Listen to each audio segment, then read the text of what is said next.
Et si tout ce que vous croyez savoir sur la réalité n'était qu'un mirage, une illusion créée par votre propre esprit? Et si la personne que vous aimiez le plus, celle que vous pensiez disparue, n'était plus qu'un souvenir fragile, vous entraînant dans un cauchemar éveillé?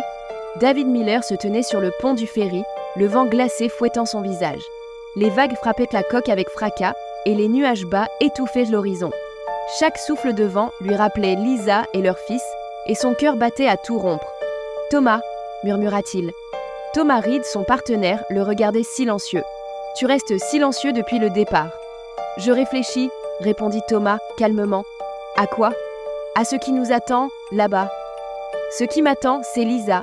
Elle est sur cette île, je le sais, » dit David, les yeux brillants d'une détermination désespérée. Thomas soupira. « Et si ce n'était qu'une illusion ?» David frissonna. « Peu importe, je la retrouverai, même si je dois traverser l'enfer. » L'île d'Alcatraz surgissait de la brume comme une forteresse noire. Ses falaises abruptes défièrent la mer et l'hôpital psychiatrique au sommet semblait les attendre avec une inquiétante patience. Dès qu'il posa le pied sur le quai, une lourde pression l'étreignit. Le vent hurlait, les vagues frappaient les rochers, et une odeur de rouille et de sel flottait dans l'air. Les murs suintèrent l'humidité, et chaque planche du sol craquait sous leurs pas. « Cet endroit, il semble vivant, » murmura David. « Ou qu'il se nourrit de notre peur, » répondit Thomas. Chaque couloir semblait se tordre. Les escaliers menaient à des pièces déjà visitées, mais transformées. Les miroirs reflétèrent Lisa, et parfois David voyait des images de moments heureux dans sa tête. David entra dans une salle où plusieurs patients se tenaient silencieux, fixant chacun une direction différente. « Bonjour, je cherche Lisa, » dit-il timidement. Un vieil homme, assis par terre, murmura « Lisa, elle est proche. Tu dois voir. » Une femme se leva soudainement, les yeux vides mais perçants. « David, David. »« Oui, c'est moi. Vous l'avez vue ?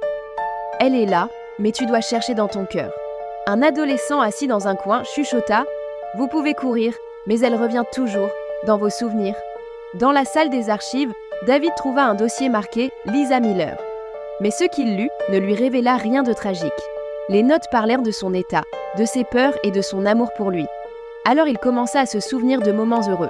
Le jour où il demanda Lisa en mariage, les mains tremblantes, son cœur battant à tout rompre et elle qui sourit avec éclat. Le jour où il l'accompagna à l'hôpital pour la naissance de leur fils. Il lui tenait la main, essayant de cacher son anxiété, et la vie donnait naissance à un magnifique garçon. La joie l'envahit en tenant l'enfant dans ses bras. Les promenades sur la plage en famille, le sable froid sous leurs pieds, le rire de leur fils, les cheveux de Lisa caressés par le vent. Il revoyait chaque détail, le soleil sur l'eau, les cris des mouettes, le parfum de Lisa, la chaleur de ses bras. Ses souvenirs le remplissèrent de bonheur et de sérénité.